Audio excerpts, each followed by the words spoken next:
Welcome back to the farm. My name's Roz, also known as Passion Flower, and you'll find me here each week talking about my farming and creative life.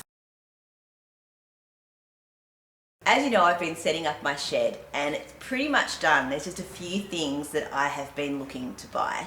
One of those was a wood heater, not only to heat the shed when it gets cold during winter, but also to provide that cozy atmosphere and a nice place to sit in front of and craft. So I've been looking on like Facebook Marketplace and things like that, searching through all of the listings. And just this past week, I found one that I was interested in and I was able to actually get. It is a Norseman. It's quite a small wood fire, but it'll fit perfectly in the space that I had planned for it without taking up too much of the floor space. It is quite rusty, needs a bit of loving care, but the glass at the front is still really good and is quite a large viewing window for the fire, which is what I was after. It needs a couple of extra heat bricks inside to stop the heat from coming out the sides a little bit. It needs to be brushed off and cleaned up and painted with Potbelly paint, and obviously now needs to be installed. So that's really exciting and will go a long way to like sort of those finishing touches to the shed. We had an escapee goat this week, but instead of breaking out, Warren broke in to the chook yard. She was next door in the area where Nassie is, and she decided that the grass was definitely greener on the other side and that the fruit trees were quite enticing as well. So she pushed her way through the fence and spent a day just hanging out with the chooks, which she was very proud of herself about, I think. So since then we've stapled the fence and she's now back in with Nassie and Chow, but she did cause quite a bit of damage to a couple of the fruit trees before we were able to get her out of there. It's really quickly turned cool here, so I'm glad that I've got a wood fire and that hopefully I'll be able to get it ready in the next few weeks and installed so that when winter actually does hit, I have the fire going. But yeah, it's gone from being some humid sort of long summerish days, not that we had that many, to now feeling quite autumnal. So in the 6 seasons that I've spoken about here before, we're into early winter. There are the misty mornings and there are lots of birds flocking. So nature kind of tells you where it's at. We don't really need a calendar to tell us. With the change in the weather, I was inspired to dye up a couple of more autumnal colorways. 2 that I dyed quite a while ago, and I didn't really realize until I had them in the dye pots that they are extremely similar. This one is called Autumn Haze, and this one is Morning Glow. And they're dyed in quite a different manner, but the results are very much the same.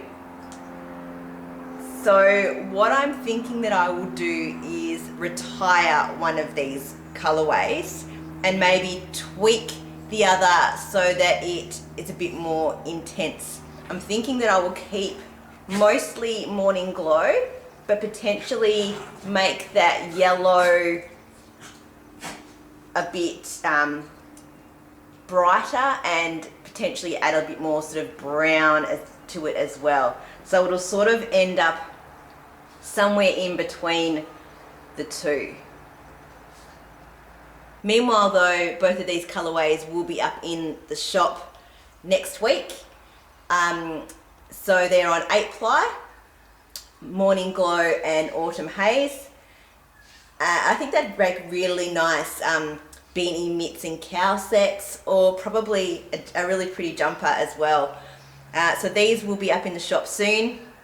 But as I said, I think I will retire these colours and create one brand new autumn one sort of that's reminiscent of both of them together. I've spun one more colour on my kaleidoscope box. It's another dark green. I think I've got about 5 or 6 little segments of fluff still to go, and the bobbin's getting quite full. So I'm being really careful to move my hooks so that I'm evenly filling the bobbin. So I think I'm going to end up with 2 full bobbins of singles, and then when I'm plying, I'm going to have to decide where I stop and start on a second bobbin with the plying, because I'm definitely not going to fit it all on to one. I don't have any jumbo bobbins at the moment for either of my wheels. But if I continue to do spinning like this kind, I will look to invest in a jumbo bobbin, because I think that it might be worthwhile, because I'd rather not have to split it up into 2 balls of yarn in the end, but I'm going to have no other choice. I spent a little bit of time on my granny stripe blanket. I've started a line of Jewel C, so not a ton done on that this week. But I did cast something else on. I know, I keep doing this to myself. I cast on all these projects and I'm not finishing anything. Then I get frustrated and pull things out or go on a rampage and finish. So anyway, I got inspired because I saw these socks on Instagram and they are very cool.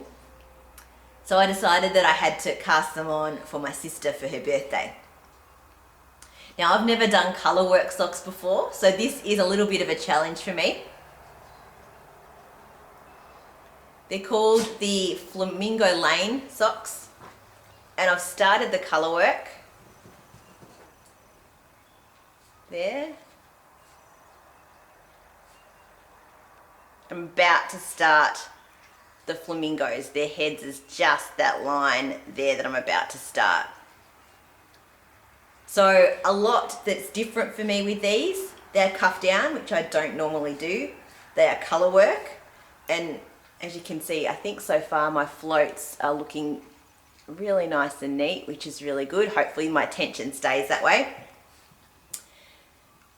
The pattern also calls for a heel flap and gusset, which I don't normally do. I normally just do my short row fish lips kiss heel. So I'm going to follow the pattern completely, and so far I'm really enjoying it. I shopped my own yarn shop this week to get this yarn, so I'm using some Hello Sailor for the blue and Fairy Floss for the pink, and I think that they're a really good combo and they're going to come out looking pretty good. And excitingly, this week I had the pleasure of going back to Unwind after almost a year, and we had our sit and stitch night. It was so good to catch up with everyone, to see other projects, to talk craft and life and have a cup of tea and a cake and just be out with like-minded people like that. It's been such a long time, and we were all so grateful to be able to be back doing that again.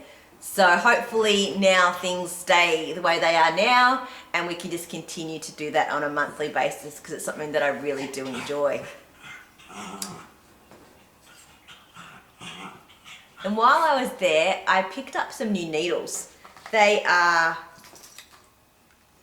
Addi Crazy Trio. Can you see that?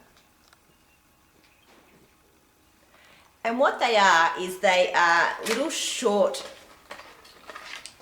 sock needles with like a bendy cord in the middle. So they're sort of in place of double points.